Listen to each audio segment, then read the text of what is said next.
Assalamualaikum warahmatullahi wabarakatuh.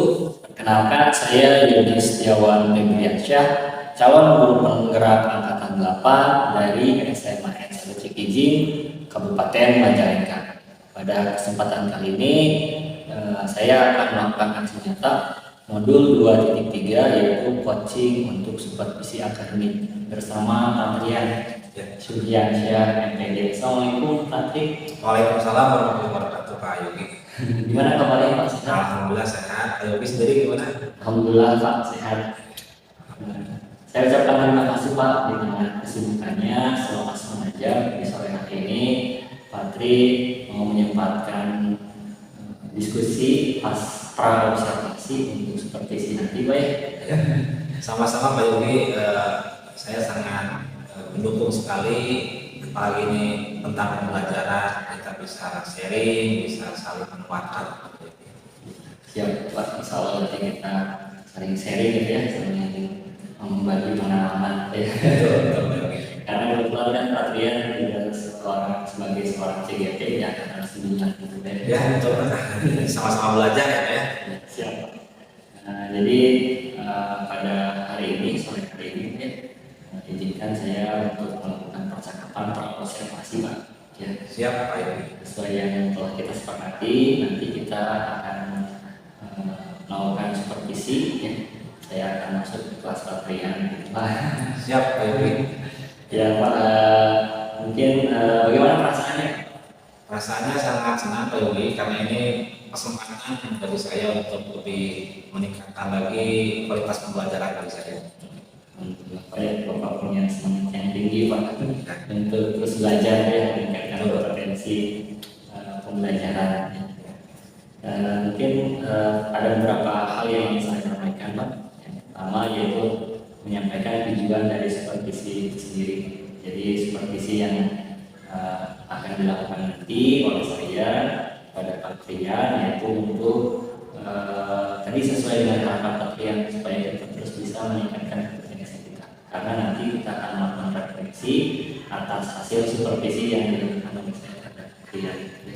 Siap Pak. Itu tujuannya Pak. Nah, selanjutnya ada beberapa pertanyaan yang ingin saya tanyakan.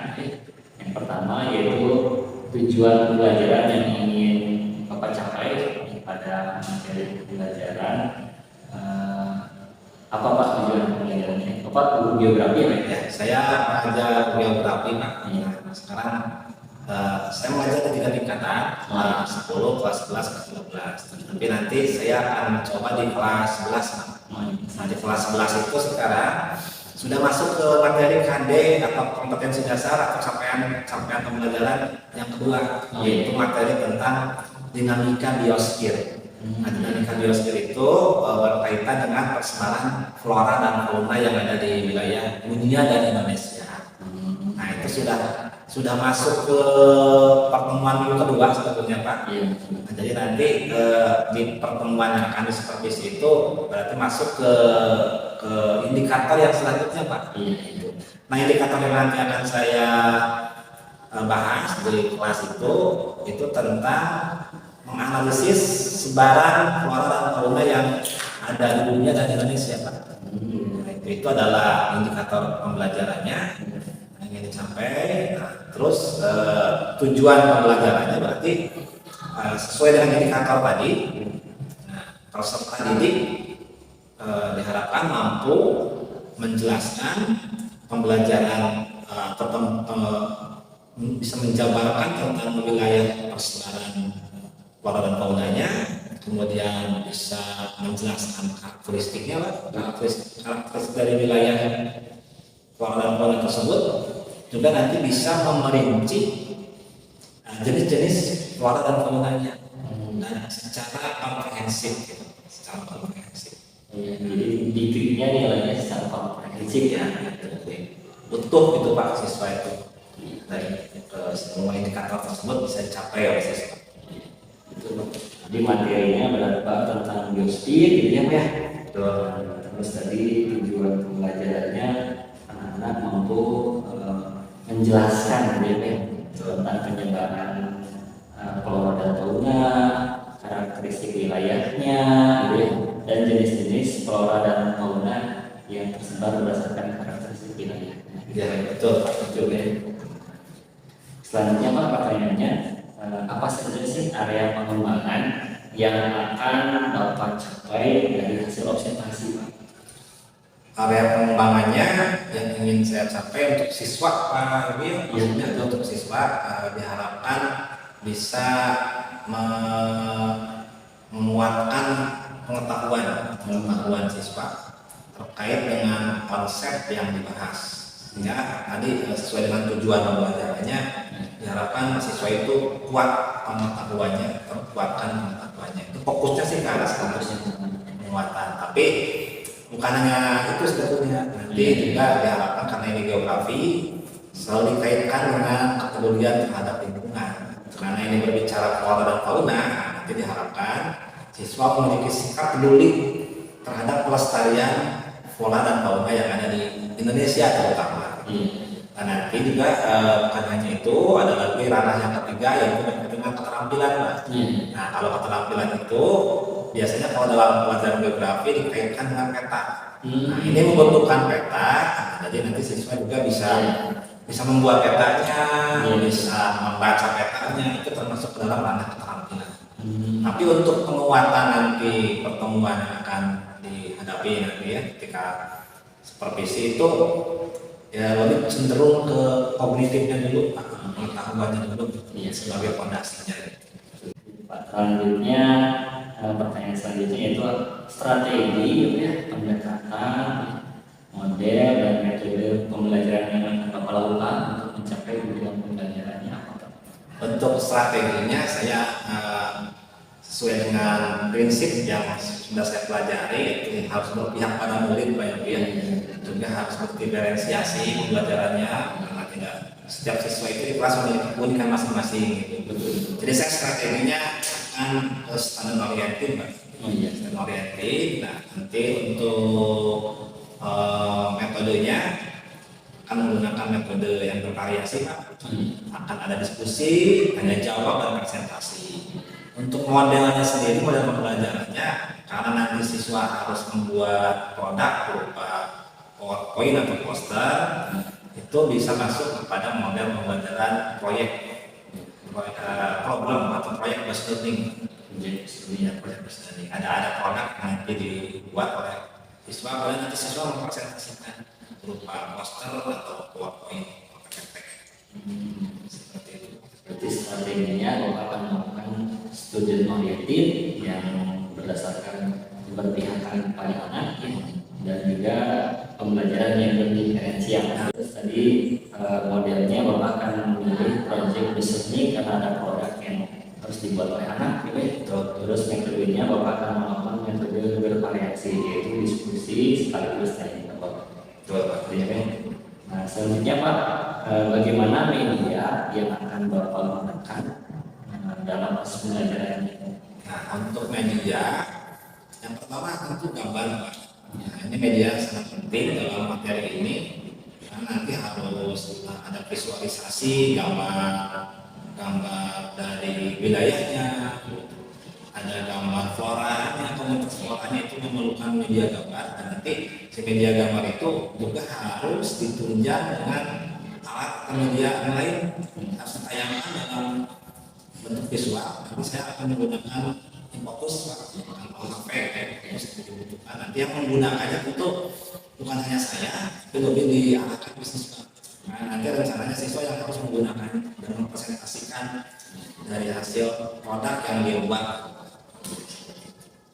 Medianya gambar ya, fokus mungkin selain presentasi itu yang membuatnya sesuai.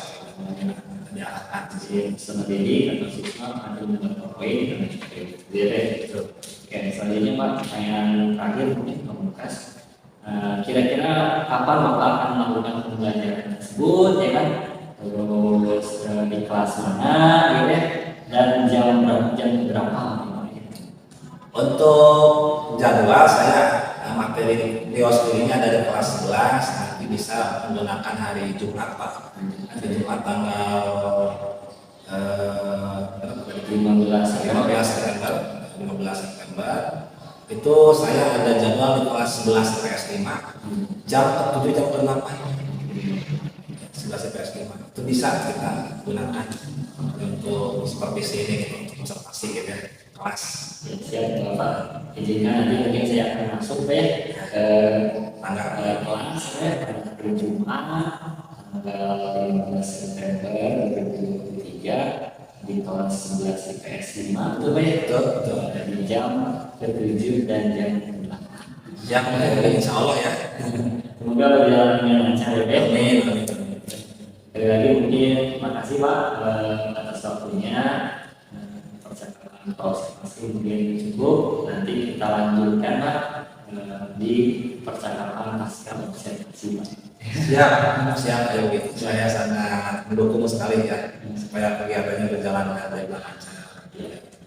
Oke, sekali lagi makasih Pak.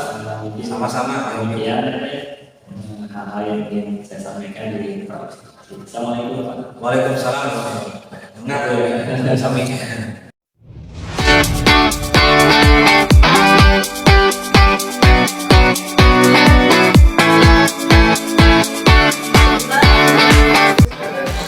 Assalamualaikum warahmatullahi wabarakatuh.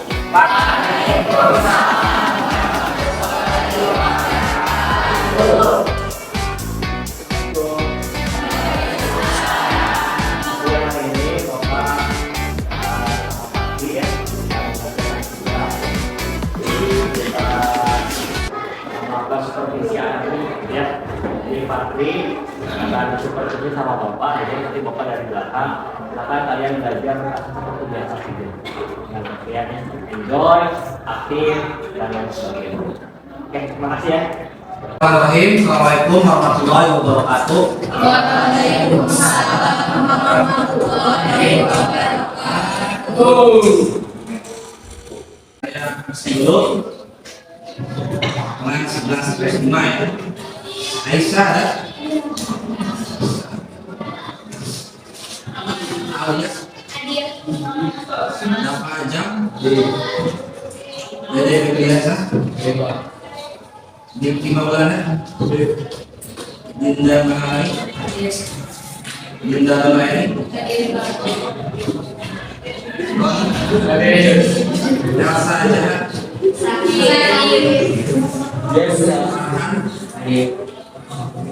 Ridwan orang dia Bilan Isyan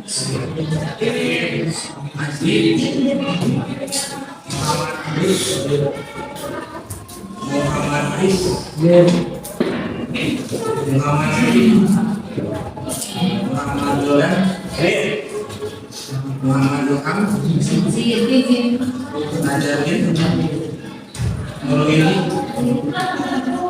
Rahman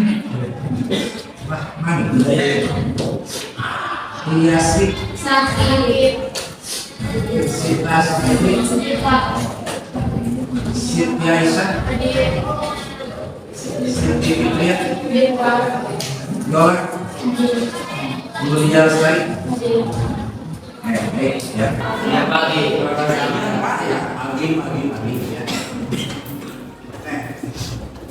Semangat pagi.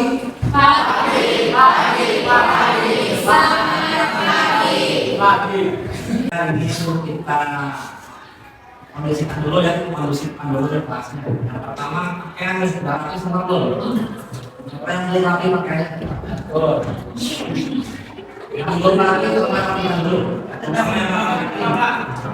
Masukkan ke dalam dulu. Karena bagian dari pembiasaan yang baik. Oh kita. Dia jangan gunakan diri yang terima kasih yang sudah rapi ya. Saya menyebutnya komitmen ya. Komitmen belajar. Ini selalu saya ulang-ulang ya. Atau kalau sekarang itu kesepakatan belajar. Saya titip 3 poin ini dari saya karena sering mengganggu pembelajaran. Yang pertama masalah ngobrol. Kalau ketika ada saya lagi menjelaskan, ada guru lagi menjelaskan, atau ada teman sekolah yang lagi di depan, tolong untuk tidak ngobrol berlebihan. Yang kedua, tidur nih, yang tidur, ya, kita mulai tidur Mas ya.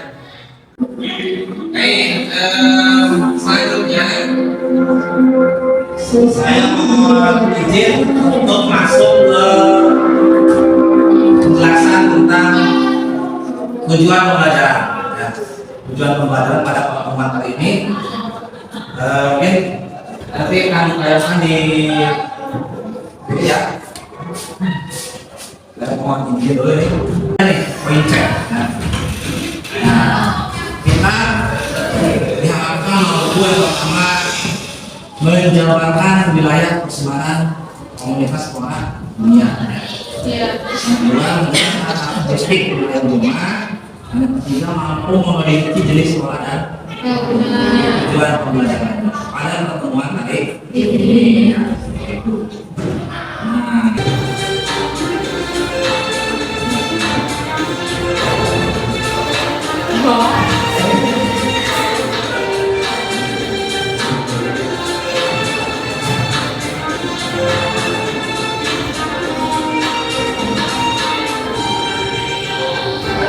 oh ini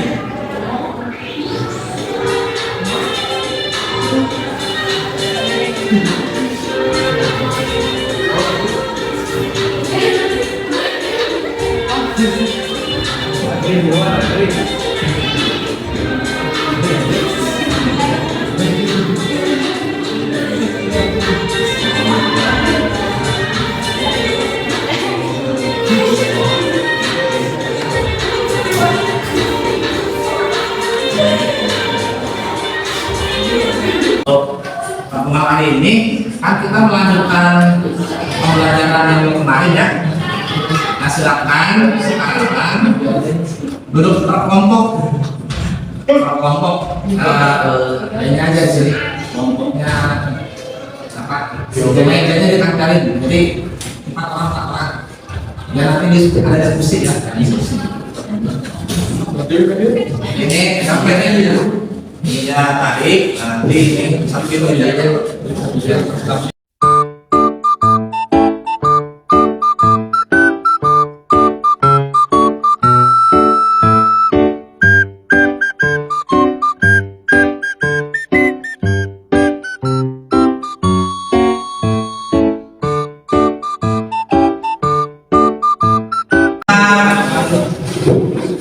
Oke, sebelumnya ini untuk analisis saya. Tolong dibuka di grup Oke ada? Apa? Nah, ini yang di sini. Nah, di sini ya, kan ada. Nah, ini. Ketika belajar, kalian pilih kecenderungannya yang mana? Saya ingin tahu, kamu itu kalau belajar lebih paham mana? Kalau kita belajar menyimak dulu, apalagi yang melihat gambar atau melakukan aktivitas. Ya, silakan pilih salah satu, semuanya pilih. Oke, terima kasih ya sudah lihat. Nah, ini ternyata kalian memiliki gaya belajar yang berbeda. Ada yang banyak di situ melihat gambar, banyak melihat gambar, dan yang kedua itu melakukan aktivitas dan menyimak dulu ya. Kebanyakan itu adalah visual. Nanti dalam pembelajaran insya Allah akan divariasikan ya. Ini ada penjelasannya, nanti ada menayangkan gambar ya, dan nanti ada presentasi kelompok ya. Karena kelompok sudah dibagikan, buat kuliah dan nanti komentar sama saya.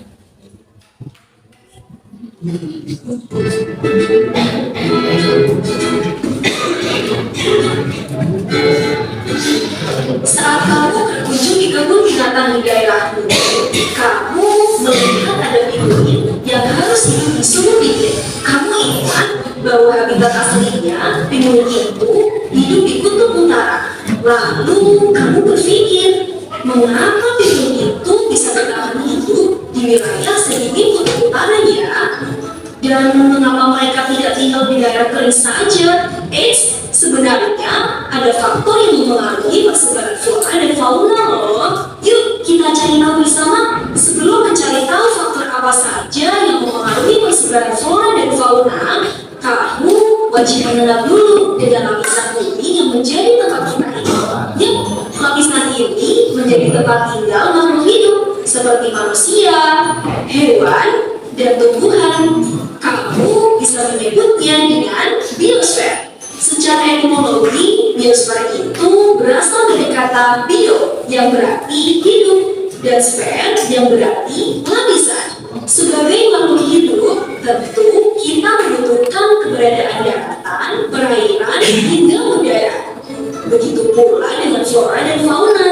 Mereka akan memilih biosfer yang paling sesuai dengan kebutuhan dan kemampuannya untuk bertahan hidup. Oleh karena itulah, flora dan fauna tidak di satu wilayah bumi yang sama. Ada beberapa faktor yang menyebabkan hal tersebut. Jika kamu menghitungnya dari pinguin tadi,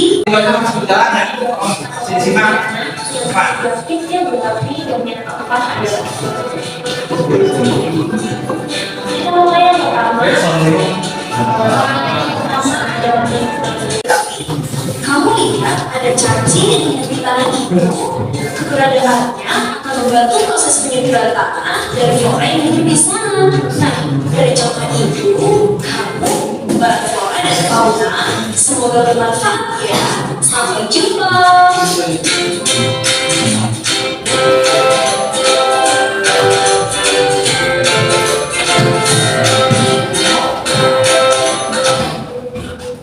Dari tayangan ini, tayangan tadi, kalau udah berbohong ya, apa yang bisa kalian ambil kesimpulan atau poinnya?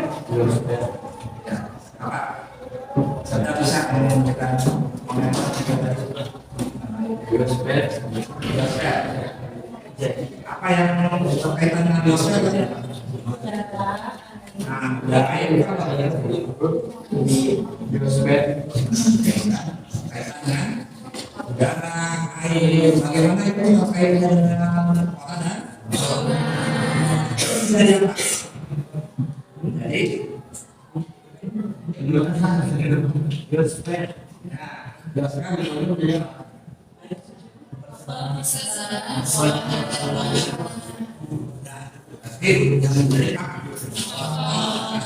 jadi kenapa tadi ada pinguin di daerah Kotor? Nanti itu faktor apa? Iklim, dan tadi ada apa lagi? Kaktus, yang mana tadi kaktus? Belum. Kira-kira apa? Ada 4 faktor yang mengaruhi persoalan fauna dan tadi berbicara tentang biosfer dan apa yang menjadi penyebab persoalan fauna dan fauna. Itu sebagai temuan saja, sebetulnya sudah dibahas pada pertemuan yang lalu ya. Pertemuan kali ini kita kan sudah masuk pada materi tentang bioma ya. Kemarin sudah satu kelompok makan baru bahas bioma, ada kelompok tropis itu sudah dibahas. Nah, bioma itu ada berapa kemarin? Semuanya 9 ya. Kalau di buku yang satu buku ada yang 7, ada yang 9. Ada yang 9 ya. Nah, kalau pada pertemuan yang melalui kelompok makan tentang bioma dan berbot, nah sekarang kita lanjutkan. Kita presentasi kelompok, nah nanti tiap kelompok ada kelompok yang maju ya presentasi, dan nanti tiap kelompok misalkan menanggapi buat pertanyaan atau perbuatan atau komentar atau apa ya. Karena itu silakan kelompok mana yang sudah siap dari kelompok aman ya. Maka aman sama siapa aman? Apa tadi? Ada yang berikutnya. Yang mengumpul berikutnya. Nah, kalau kita lihat sini ya. Apa yang tadi disampaikan? menyampaikan tolong di sana ya nama yang memberikan nanti usahakan ada komentar ya semuanya aktif ya. Silakan kelompok. Assalamualaikum warahmatullahi wabarakatuh. Waalaikumsalam warahmatullahi wabarakatuh. Kami dari kelompok pada Pendidikan sedang akan sedikit menjelaskan yang tema bioma yang berjudul pada rumput berikan sedang. Pada rumput berikan sedang, cakupan wilayahnya ditemukan di tengah daratan besar atau benua. Dua wilayah pertama adalah badan rumput di Amerika Utara dan badan rumput yang membentang Eropa dan Asia. Mayoritas bioma ini ditemukan antara 40 derajat dan 60 derajat utara atau selatan Khatulistiwa. Karakteristik bioma atau ciri-ciri bioma. Ciri bioma pada rumput antara lain curah hujan tidak teratur, persediaan air dalam tanah rendah, vegetasi rumput mendominasi dan beriklim sedang. Jenis-jenis flora dan fauna di padang rumput. Flora ada pohon akasia, ada jenis-jenis fauna, ada kerbau, singa, kanguru dan lain-lain. Sebetulnya masih banyak hewan dan lainnya, tapi yang lebih menonjol daripada rumput itu ada 3. Sekian, terima kasih. Mau ada yang menanyakan? Kelompok yang masih sudah menjelaskan tentang bioma bioma pada tadi poinnya adalah 3. tentang apa?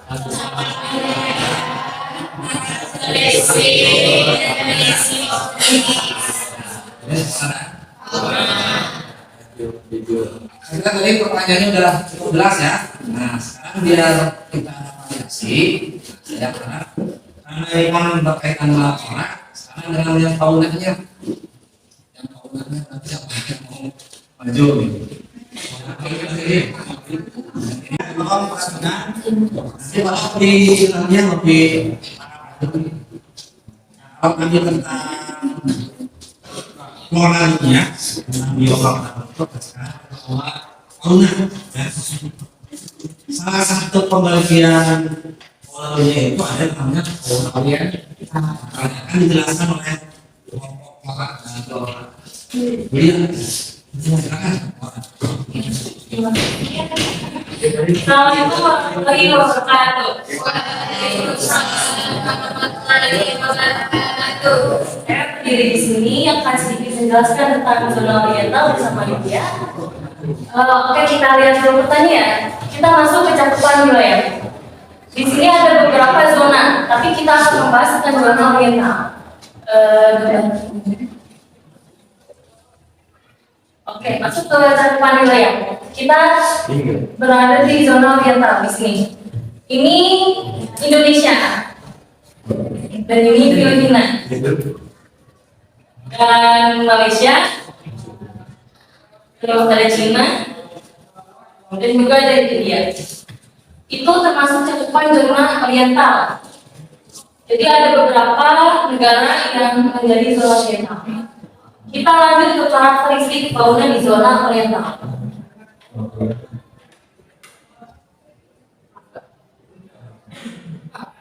Hewan yang menetap di wilayah daerah tropis, sebagian besar merupakan spesies mamalia besar, merupakan hewan endemik terdapat di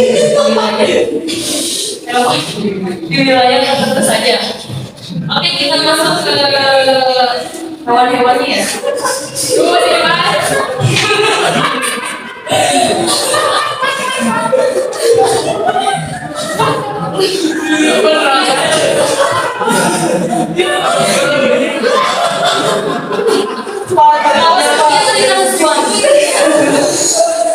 Oke, kita lanjut ya. Contoh fauna wilayah oriental. Yang pertama itu adalah owa. Ya, owa. Owa itu merupakan satwa endemik Pulau Jawa. Satu-satunya jenis primata tidak berekor dari keluarga owa. Kerabat owa lainnya hidup di Sumatera, Mentawai satu jenis dan Kalimantan 2 jenis. Satu ini berstatus terancam punah, jadi hewan ini tuh udah hampir punah gitu di di sini ya. Yang kedua ada tapir. Tapir itu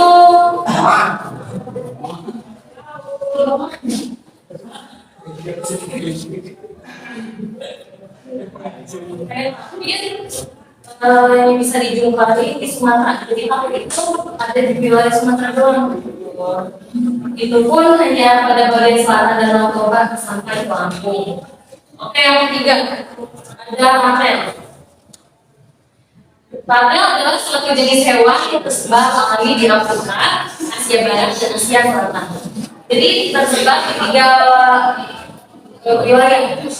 Hewan ini memiliki badan kesamaan anatomis dengan lain. Oke, yang keempat.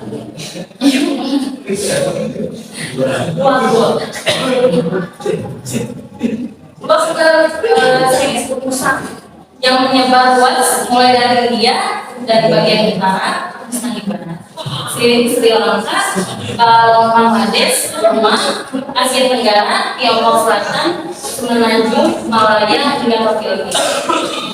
Yang keberapa? Yang kelima, badak. Keberadaan kita sebagian satwa asli Kalimantan. Jadi badak itu dari Kalimantan yang menjadi asal usul nama salah satu daerah tropis warna badak.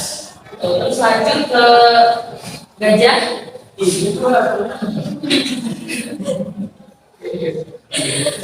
Ada dua yang jadi satwa ini, yaitu di Asia dan di Afrika.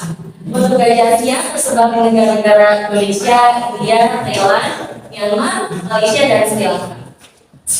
Pulau Sumatera merupakan satu-satunya pulau di Indonesia yang menjadi habitat alami gajah Sumatera. Oke, lanjut. Yang ke-6 ada panda. Panda dari Tiongkok. Panda memiliki 2 spesies, yaitu panda raksasa berwarna hitam dan putih. Bisa dilihat di grup ya, gambarnya. Gambar sama ya. Sudah bisa dipahami cakupan wilayahnya di mana saja. Satu itu pertanyaannya. Yang kedua tadi karakteristik wilayahnya atau karakteristik dari faunanya. Nanti kita boleh bicara fauna. Yang ketiga tadi adalah jenis faunanya. Nah, kalau tadi melihat zonanya zona apa namanya tadi? Yang kalian ingat tadi wilayah mana? India.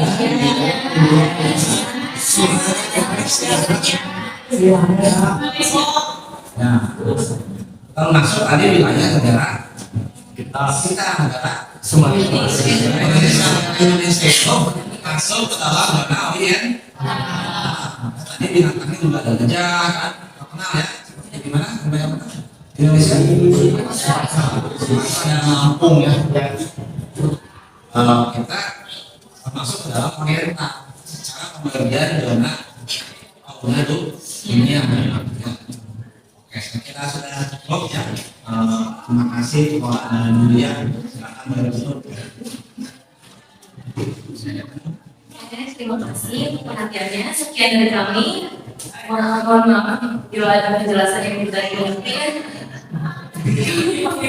Wassalamualaikum warahmatullahi wabarakatuh.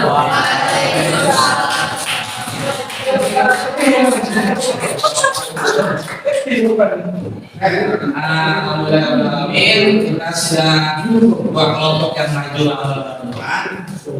Masih belum selesai ya? Masih ada berapa kelompok lagi? Belum?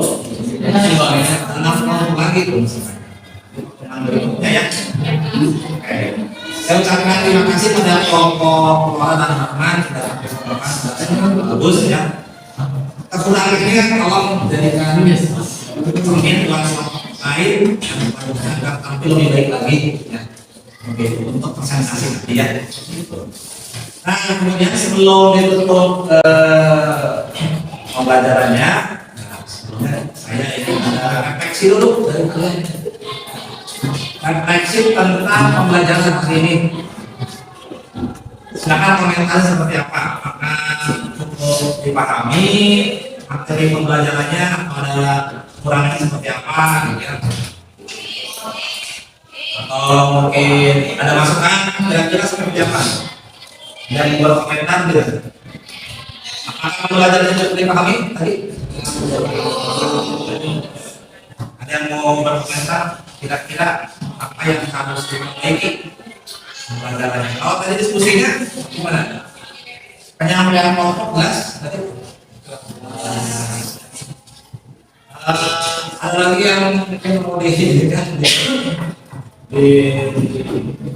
kira-kira gimana? Penjelasan saya di awal gimana tadi? Kurang penjelasan saya. Terus mengenai ice breaking gimana tadi? Bisa diikuti. Nah, nanti silakan ya kita cari mungkin foto-foto ice breaking yang lain ya.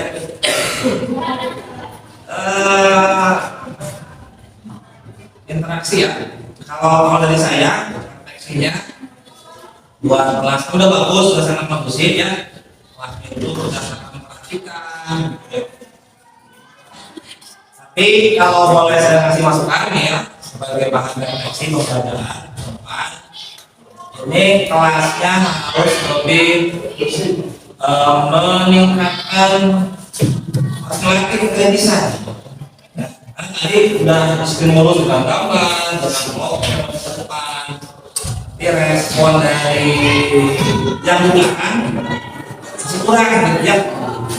Ini udah bagus kelompoknya ke depan, tapi perlu juga yang di belakang itu harus menanggapi secara kritis, belum nampak gitu ya.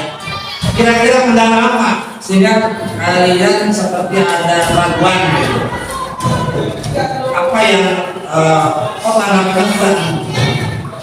Apakah karena memang keraguan, ketakutan, kesalahan, bagaimana? Kira-kira gimana? Kalau yang dari sini, tadi Doni udah menanggapi ya Bang ya? Bagus. Yang lainnya kenapa nih? Kurang menanggapi. Ada kendala, ada ketakutan, ada kendala nggak? Nah, itu saya melihatnya seperti itu kelas ini ya. Jadi kurang tanggapannya, kurang responnya. Tapi yang diberikan oleh kelompok itu jelas kan?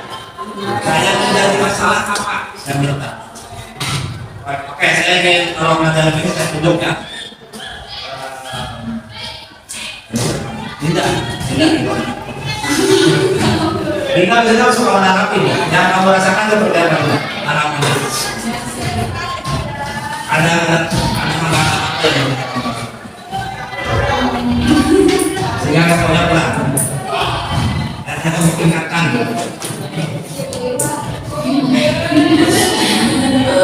apa memang kawan kurang mengerti dan sebegitu jelas jadi tidak perlu ada respon ya.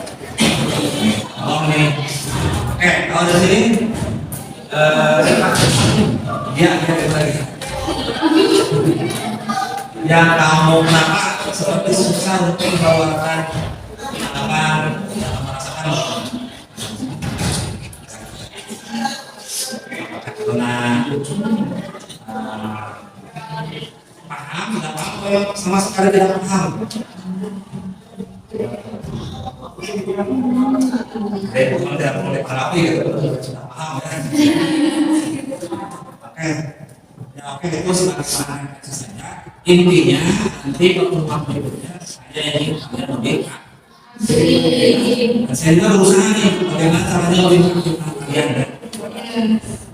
Baik, untuk apa ya? Kalau tadi di awal ada presentasi ini, mungkin akhir saya ingin memberikan kuis ya. Assalamualaikum warahmatullahi wabarakatuh.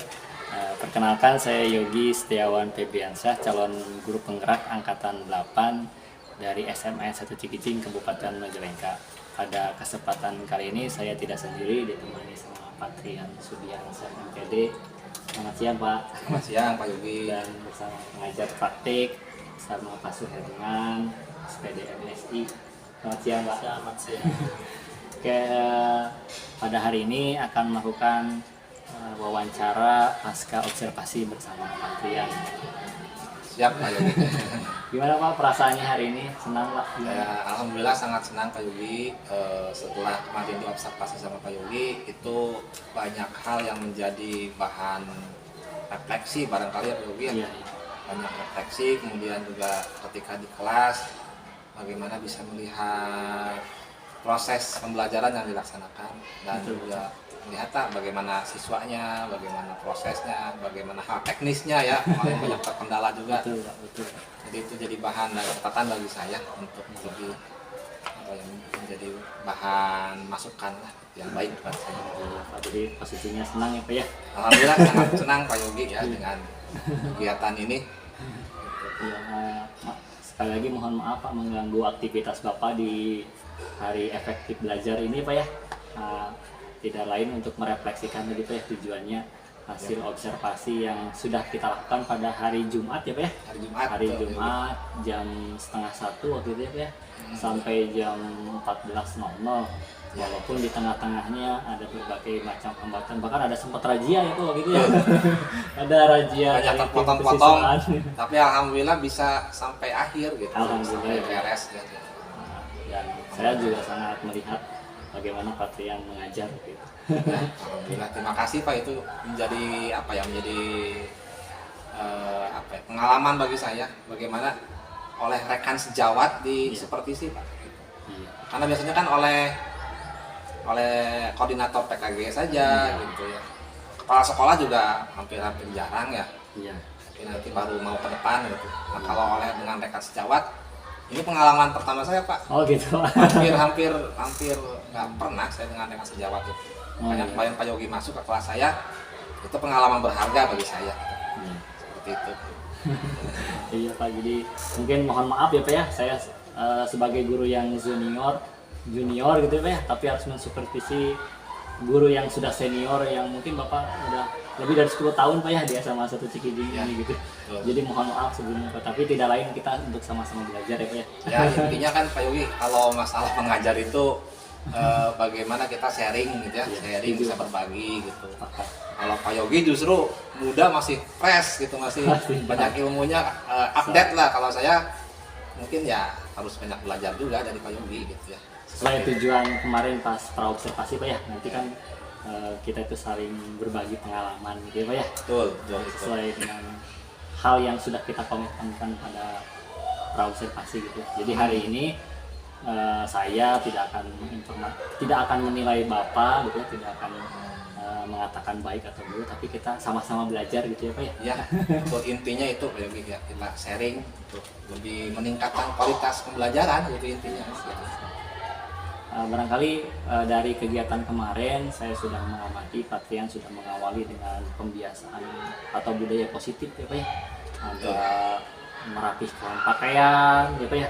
Tidak salah, betul ya Pak ya? Betul, merapikan pakaian, memang itu menjadi hal konsentrasi saya Pak sebelum awal-awal mengajar.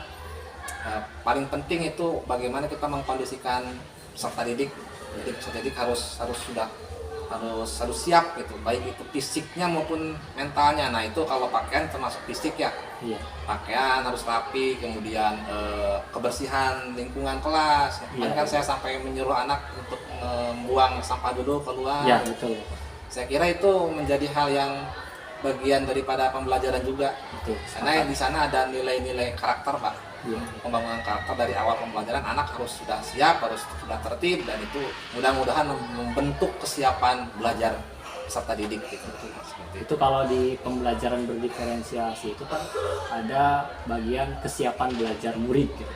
Jadi Pak Trian sudah melakukan hal itu, walaupun Pak Trian kan walaupun sekarang CGP ya Pak ya, Betul. tapi kan belum masuk ke modul 2 tentang pembelajaran berdiferensiasi. Belum Tapi kesana. Pak Trian sudah mempraktekannya. Ya. Sudah Berarti mempraktekannya. itu bisa memperkuat bagaimana nanti pembelajaran yang seidealnya seperti apa, pengkondisian di kelas itu. Terus Patrian juga kemarin tuh sudah melakukan ice breaking senam otak, kalau nggak salah ya Pak ya. Betul. Bagaimana mungkin Pak harapan Patrian dengan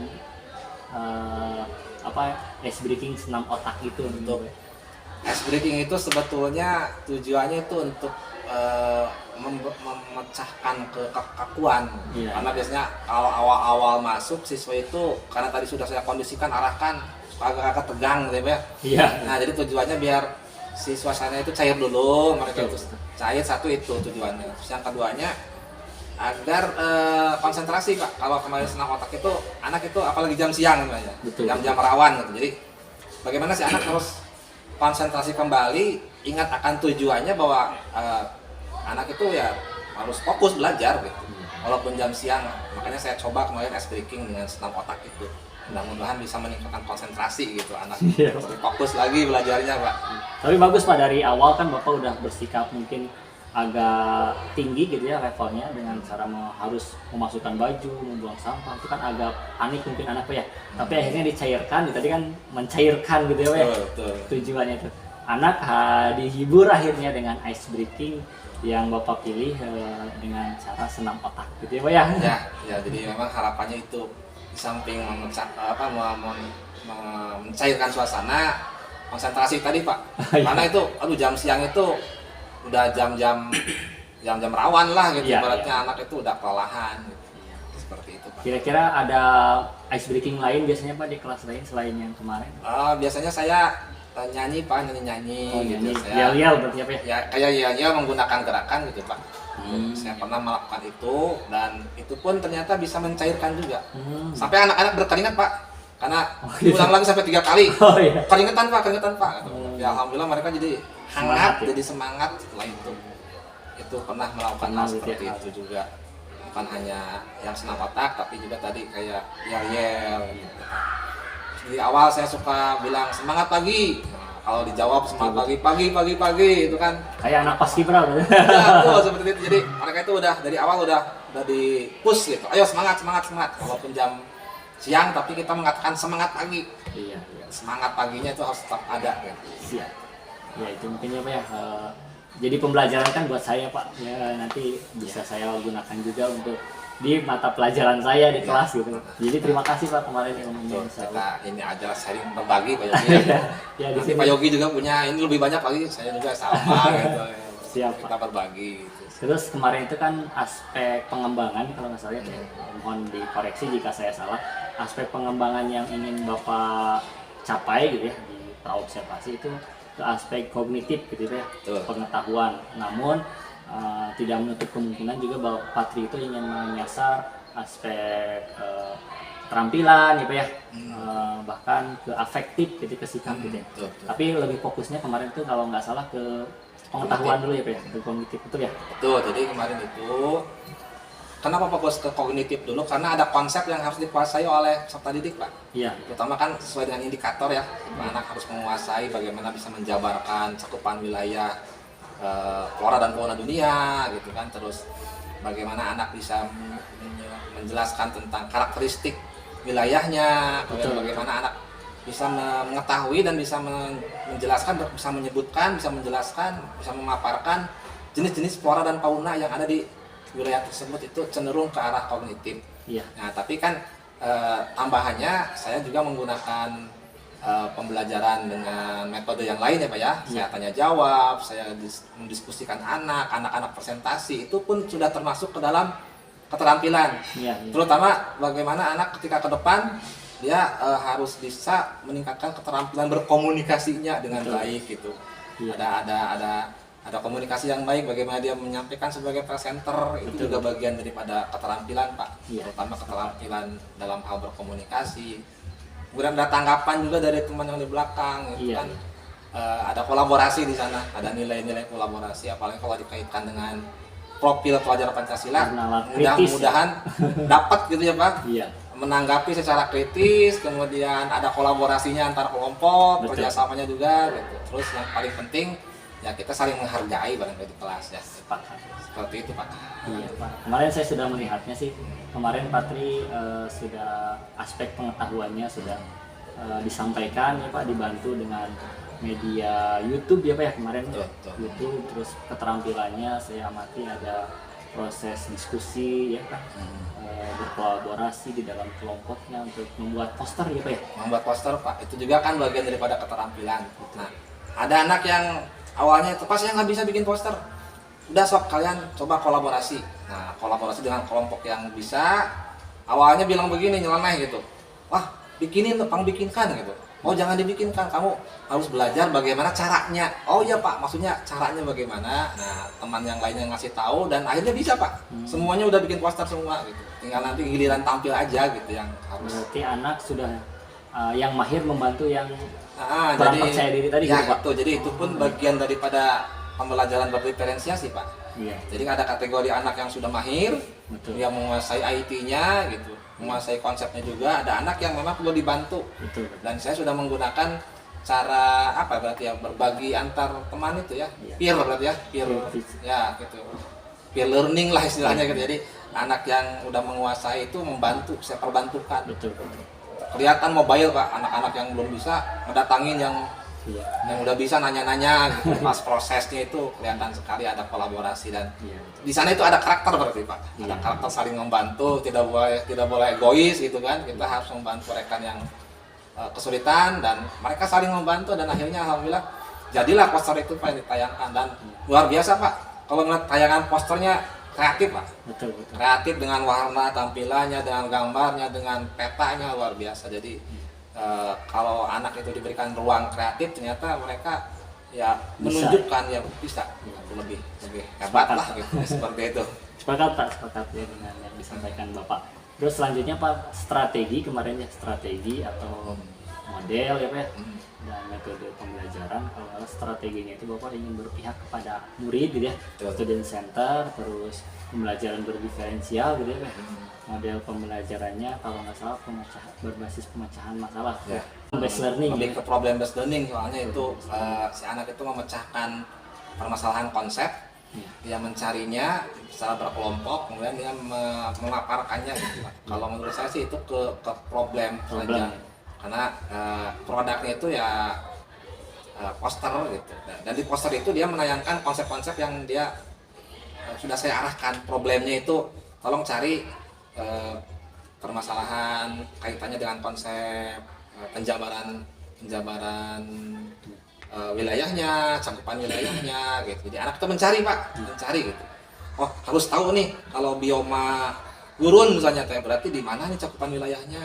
Saya kasih arahan itu, kemudian karakteristiknya kayak gimana kalau bioma gurun. Ya mencari juga kan, mencari informasi dari berbagai sumber gitu. Terus bagaimana jenis-jenisnya, bahkan harus menggunakan gambar gitu. Nah kenapa menggunakan gambar? Karena tadi Pak, saya itu ingin menyasar kepada pembelajaran berdiferensiasi. Karena kita tahu ada anak yang auditorial gitu ya, dia cukup dengan mendengarkan lebih efektif. Tapi ada anak juga yang ketika dikasih di awal itu ya, saya kasih pooling itu, ternyata ada kebanyakan justru anak itu ingin menggunakan gambar Pak. Visual ya. Visual, jadi makanya saya arahkan anak, pokoknya harus ada gambar, petanya harus ada, videonya kalau bisa ada, terus gambarnya harus ada, floranya seperti apa, pohonnya seperti apa gitu. Jadi ternyata sangat membantu Pak. Gitu. Ya ini tadi nyambung ya Pak ya ke yang pembelajaran berdiferensialnya Pak ya. Ya. Barangkali kemarin tuh kalau saya amati Pak ya, Bapak itu kan mengisi polling di WA ya, di grup WA. Anak memilihnya kecenderungan pembelajarannya ke audio ya, ke visual atau ke kinestetik. Kebanyakan yang visual ya Pak. Nah barangkali untuk mengukur kepuasan Patri, apakah sudah efektif membuat pembelajaran berdiferensial dengan cara metode seperti itu? Kalau secara objektif saya refleksi diri gitu ya Pak, itu belum efektif Pak. Karena memang itu dengan polling seperti itu belum mengukur secara benar-benar si anak itu sebetulnya nih anak itu auditorial, visual atau kinestetis. Karena dia sendiri yang langsung gitu ya, dia memilih gitu. Ya idealnya sih kalau menurut saya ada tes tersendiri ya Pak ya. Tes itu kita bisa mengukur, oh ini anak memang visual, ini anak memang auditorial, ini anak memang kinestetis misalnya gitu. Jadi saya belum ke arah sana kemarin itu ya. Jadi baru menggunakan polling aja secara sederhana, tapi mudah-mudahan itu bisa ya bisa membantu gitu ya, memfasilitasi anak. memfasilitasi aja gitu. Berarti Tapi kan secara efektivitas belum itu menjadi apa ya, menjadi bahan refleksi lah bagi saya gitu. ya berarti Patri kemarin dirasa kurang maksimal untuk pembelajaran berfrekuensialnya, betul ya Pak? Belum maksimal gitu. Adakah cara lain mungkin Pak untuk ke depan di pertemuan selanjutnya? Ya kalau untuk Mencari- pembelajaran diferensial cara lainnya ya saya harus mengobservasi Pak lebih jauh Pak. Jadi itu kayak sepertinya harus ada observasi dulu yang lebih matang lagi. Gitu. Mungkin bukan hanya menggunakan tes Pak. Iya. Kita coba juga proses observasi di kelasnya, ini anak cenderung kemana gitu ya. Gitu. Dan itu belum maksimal saya terapkan. Jadi strateginya kita harus lebih observasi lagi berarti Pak. Adakah angket yang lain Pak untuk mengukur melihat pembelajaran profil belajar muridnya atau gaya belajarnya? Ya kalau saya biasanya menggunakan refleksi aja Pak di belakang, di akhir pembelajaran merefleksikan apakah anak sudah paham, belum paham. Tapi itu pun belum mengarah kepada pembagian tadi diferensiasinya gitu. Kalau untuk pembelajarannya sih Pak, strategi saya nyambung ya Pak ya dengan pembelajarannya ya, tadi saya coba bervariasi aja. Jadi kadang-kadang saya menjelaskan untuk orang-orang yang auditorial, kadang-kadang saya juga harus menampilkan gambar gitu, apalagi di geografi ya, butuh peta, butuh gambar gitu. Jadi ya guru geografi seperti saya ya harus menyajikan satu pertemuan itu harus menyajikan semuanya Pak. Jadi kita nggak bisa Pasti. satu aja gitu. Iya. Jadi selama penyampaiannya harus ada, terus gambarnya juga harus lebih banyak, Iya. termasuk presentasinya juga harus banyak Pak. Seperti menunjukkan peta juga kan itu udah kinestetis. Iya. Menunjukkan lokasi di peta misalnya. Betul, betul. Nah itu harus dilakukan Pak. Iya. Karena kalau tidak itu ya pembelajarannya jadi tidak mencapai tujuan yang diharapkan gitu. Jadi justru dengan pembelajaran diferensial itu bagi saya guru geografi sepertinya harus Iya. merancang setiap pertemuan itu harus ada gitu. Betul, betul. Ya, Sepakat. gitu. Tapi memang belum optimal, belum optimal. Siapa? Banyak yang koreksi lah. Siapa? Terus mungkin hambatan Pak, hambatan dalam melakukan pembelajaran kemarin ya, baik dari tadi strategi gitu ya, dari model, dari mungkin pengembangan yang ingin Patri yang capai, adakah hambatan yang dihadapi Pak? Hambatannya yang pertama dari saya Pak. Nih, kalau saya hambatan yang pertama adalah dalam merancang pembelajaran Pak. Gitu. Jadi saya itu secara fakta saya masih ATM gitu Pak. Sistemnya itu saya masih meniru RPP orang lain Pak. Iya. Dan itu ternyata ketika diterapkan itu ya belum tentu cocok juga dengan kita. Betul, betul. Dan memang idealnya harus kita ya yang buat sendiri, made in kita, tapi itu belum saya lakukan Pak. Jadi ketika di kelas itu karena sistemnya ATM kadang-kadang dipakai, kadang-kadang tidak Pak. Satu kendala saya. Yang kedua dalam proses pembelajaran gitu Pak, di kelas itu saya ada kesulitan terutama di SMA Cikijing ini untuk mengaktifkan siswa Pak. Keaktifan belajar berarti ya? Iya, keaktifan belajar. Hampir di setiap kelas yang saya masuki itu anak-anak rata-rata diam gitu Pak, Pasif gitu kan? pasif Pak. Padahal saya menggunakan metode tanya jawab, padahal saya menggunakan metode diskusi, tapi sangat tidak mudah gitu untuk membuat anak itu untuk aktif, untuk keluar gitu. Kalaupun ada yang aktif, orangnya itu juga Pak. Gitu. Jadi ini menjadi kendala bagi saya. Minta masukannya dari Bapak, mungkin dari Bapak EP juga Pak Yugi sebagai seorang guru penggerak, ini bagaimana caranya saya bisa lebih mengaktifkan pembelajaran terutama anak nih Pak. Karena ya tadi ada nilai-nilai kekritisan Pak yang justru ingin saya bangun gitu. Jadi anak-anak itu malah vakum gitu. Padahal sudah saya kasih iming-iming nilai pun ternyata anak-anak aduh karena ada kesulitan tersendiri. Jadi akhirnya udahlah, Susah ya, itu tidak mudah. Tapi ini tantangan bagi saya Pak. Dan juga mohon mungkin masukannya dari Bapak bisa sharing lah gitu bagaimana caranya untuk lebih mengaktifkan siswa ini. Jadi kendala saya dari dulu Pak. Betul. Saya mengajar udah 13 tahun, anak-anak di sini masih aja terus ini. Gitu ya. Jadi ini mohonlah barangkali ada praktik baik juga dari Bapak, ini bagaimana caranya untuk pendekatan seperti apa gitu ya, atau gaya seperti apa yang bisa lebih mengaktifkan murid di kelas. Mungkin ini Pak yang sudah Bapak Trian lakukan untuk meningkatkan kepercayaan diri anak-anak. Nah, mungkin karena kita sekolahnya sekolah yang ada di pinggir gitu ya Pak ya? Betul. Yang ada di pelosok desa lah gitu ya Pak ya, bisa dikatakan gitu, yang sehingga mungkin input ke sekolah ini agak berbeda dengan anak-anak yang di kota gitu ya. Adakah cara yang sudah Pak yang lakukan untuk meningkatkan tingkat kepercayaan diri anak gitu? Ada nggak Pak? Kalau yang sejauh yang saya lakukan Pak untuk meningkatkan motivasi, biasanya saya ngasih contoh gitu Pak ya. Saya tidak jauh-jauh, saya ngasih contoh ke diri saya sendiri sebagai gurunya, guru-guru anak-anak. Ya minimal mudah-mudahan menjadi inspirasi gitu ya bagi mereka gitu. Seperti misalnya saya mencontohkan kalau saya guru SMA Cikijing mampu misalnya untuk memiliki nilai tinggi gitu Pak. Jadi nilai tinggi di antara guru-guru tuh. Saya tuh suka ngepost itu ke anak-anak. Ini guru kalian ini, nih ya, guru SMA Cikijing ini saya ternyata nilai UKG-nya paling tinggi daripada guru-guru Majalengka. Bukan berniat sombong ya Pak ya. Iya. Tapi itu tuh biar mereka tuh pede gitu. Guru-gurunya aja bisa gitu. Gurunya aja bisa, masa siswanya gitu ya. Tidak bisa untuk sama-sama maju gitu. Jadi itu mudah-mudahan sih dengan ngasih contoh seperti itu, ayolah kita tidak memandang tempat kita di mana, tapi bagaimana upaya kita untuk mencapai posisi di atas itu gitu. Dan contohnya saya udah ngasih contoh gitu ke anak-anak. Nah itu paling seperti itu Pak. Saya Lewat keteladanan. lewat keteladanan berarti Pak. Adakah cara yang lain Pak?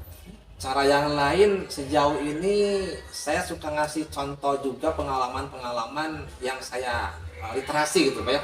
Misalnya saya meliterasi dari buku, literasi dari YouTube misalnya. Ya sepengetahuan saya sharingkan ke anak-anak tanpa bermaksud membandingkan tapi ya gitu, tapi ngasih motivasi aja. Ini loh orang lain itu udah sampai ke tahap ini gitu. Nah, ini kita harus mencapai itu. Jadi supaya si anak itu terpacu gitu, terpacu tanpa berniat untuk membandingkan dengan wilayah lain, tapi saya suka ngasih contoh itu. Contoh kecil aja Pak dalam hal apa ya, dalam hal kebersihan misalnya atau ketertiban, kerapian berpakaian. Misalnya saya udah pergi MGMP misalnya ke SMA 2 Majalengka misalnya atau ke SMA Kasukandal kemarin gitu ya. Nah saya tuh titip kasih oleh-oleh ke mereka. Saya dapat oleh-oleh loh buat kalian. Apa oleh-olehnya? Saya melihat anak-anak di sana itu rapi luar biasa pakaiannya. Sudah terbentuk budaya positifnya. Ayo kita jangan kalah gitu. Sama-sama SMA tanpa bermaksud membandingkan, tanpa bermaksud mengecilkan kita, tapi ayo kita berbuat sesuatu yang level yang orang lain udah lebih di atas, kita lebih menyamakan diri atau mungkin kita di atasnya lagi gitu. Tapi kalian udah luar biasa gitu kan, kita harus motivasi juga ya.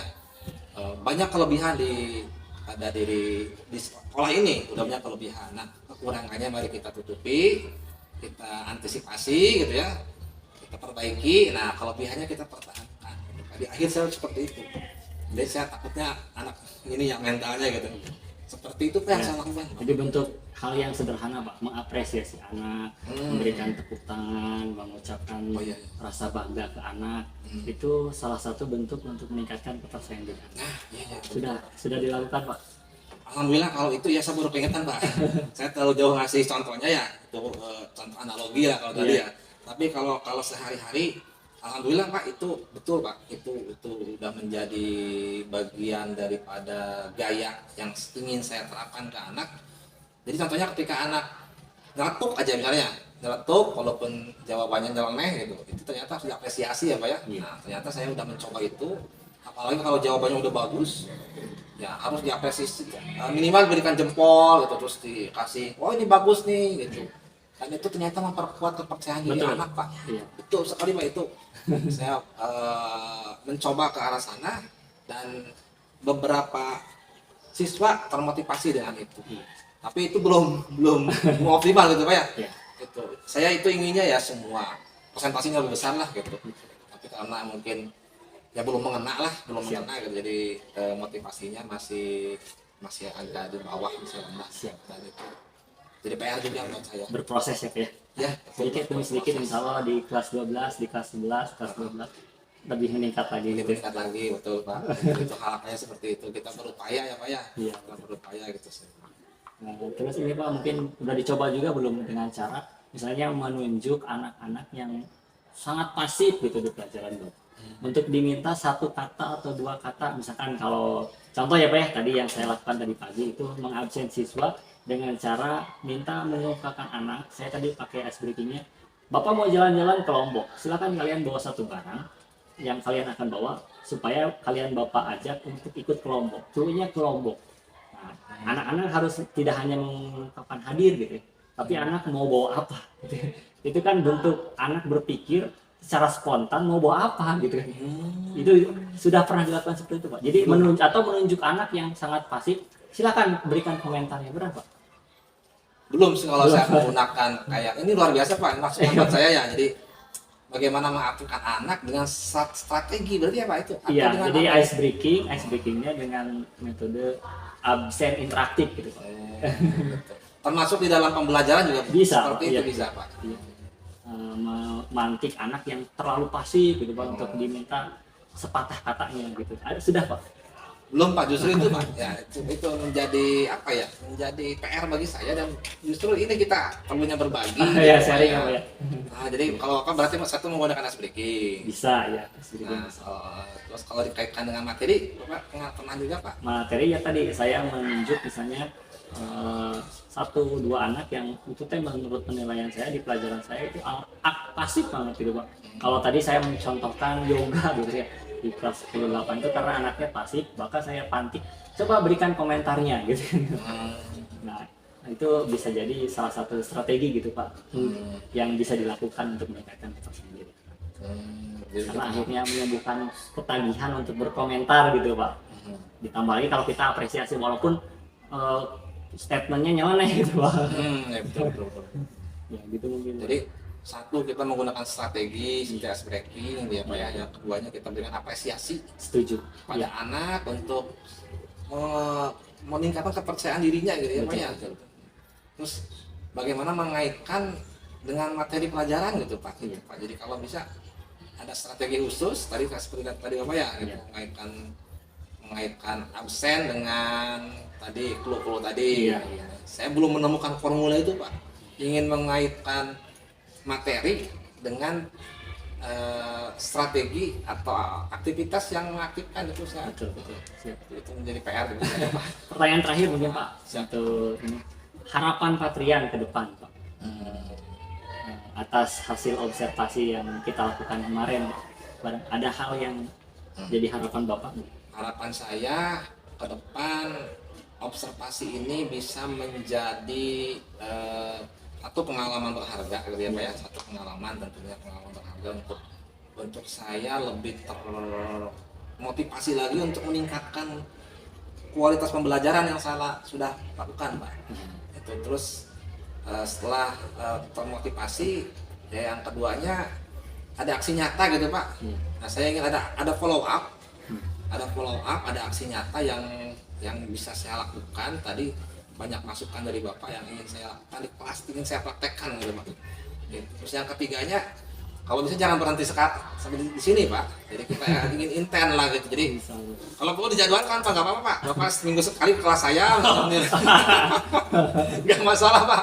Karena tujuan kita kan dalam rangka refleksi gitu ya Pak ya. Nanti giliran saya sama Bapak. Ya. Nah, bolehlah nanti kita coba kalau ini harapannya Pak ya, kalau bisa nggak apa-apa ini continue-kan aja Pak. Kalau bisa ya kita bentuk komunitas juga nggak apa-apa. Komunitas praktisi yang nanti diantaranya mengagendakan supervisi rekan sejawat Pak. Itu Pak kalau saya 3 lah dari saya. Satu motivasi, yang kedua tadi ingin aksi nyata, yang ketiga berkelanjutan Pak. Jangan sampai berhenti sekarang lah gitu. Mudah-mudahan sih harapannya terwujud Pak. Intinya tadi kita sharing ya Pak ya.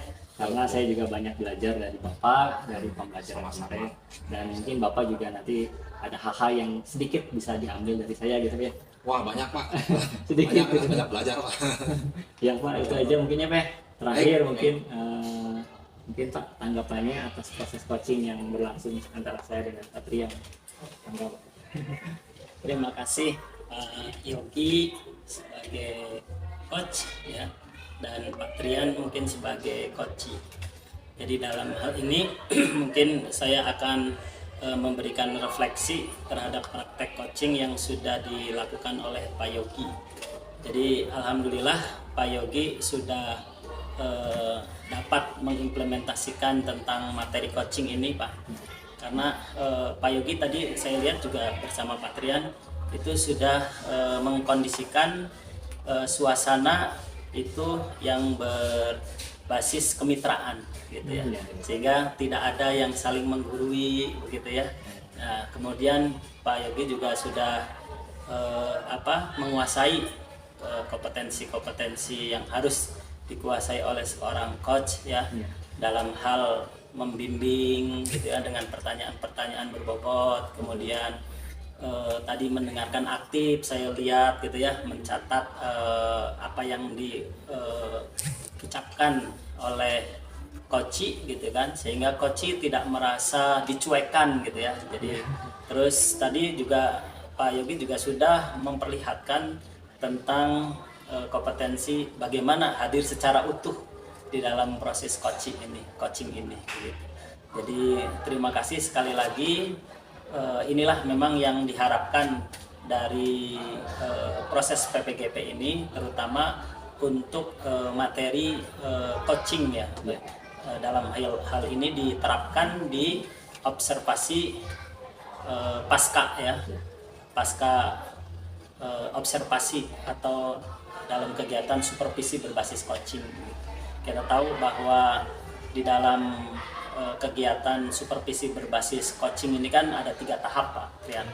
Ada yang namanya pra observasi, kemudian ada observasinya, dan sekarang yang kita lakukan ini adalah observasi pasca coaching atau tahap gitu ya, tahap pasca observasi. Nah, di mana di observasi itu kan sebenarnya ada 3 tahap yang kita lihat gitu ya. Yang pertama adalah kita mengobservasi bagaimana caranya coach itu bisa membuat atau mengkondisikan lingkungan belajar supaya nyaman untuk siswa begitu. Kemudian yang kedua, kita juga harus melihat bagaimana coach itu bisa mengelola kelas secara efektif begitu ya. Dari mulai membuka begitu kan, kemudian nanti mengintegrasikan tentang kedisiplinan gitu ya, penerapan kedisiplinan untuk penerapan restitusi, nanti segitiga restitusi Pak Yogi.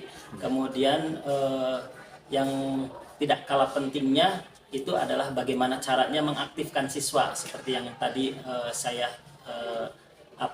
dengarkan gitu ya di proses coaching tadi gitu. Kemudian yang terakhir yang tidak kalah pentingnya itu adalah kita juga harus melihat coach ini dalam melakukan asesmen gitu ya, penilaian itu konsisten nggak coach itu melakukan asesmen itu selama proses pembelajaran gitu kan. Nah itu bisa digali nantinya atau bisa dieksplor bagaimana strategi coach itu dalam melakukan asesmen selama proses pembelajaran. Karena kita kan tahu bahwa fungsi asesmen itu kan ada 3 ya. Ada asesmen as learning, ada asesmen for learning, dan ada asesmen of learning gitu ya. Nah kita harus pahami betul itu fungsi-fungsi itu, bagaimana caranya bahwa asesmen itu harus melibatkan banyak siswa, harus dilakukan secara konsisten selama proses pembelajaran, dan bagaimana strateginya untuk membuat asesmen-asesmen itu bisa dilakukan. Jadi intinya dalam praktek coaching yang dilakukan Pak Yogi dengan Pak Trian sungguh luar biasa, hebat, mantap. Mudah-mudahan ini bisa menjadi pelajaran buat kita bersama ya Pak Trian. Nanti bisa berbagi dengan teman-teman kita, terutama untuk yang satu sekolah ini. Terima kasih Pak Yogi. Sekali lagi saya ucapkan terima kasih kepada Pak Trian, Sama-sama Pak. yang disupervisi sama saya ya Pak ya. Insya Allah ada hikmah yang kita ambil. Sekali lagi terima kasih waktunya Bapak.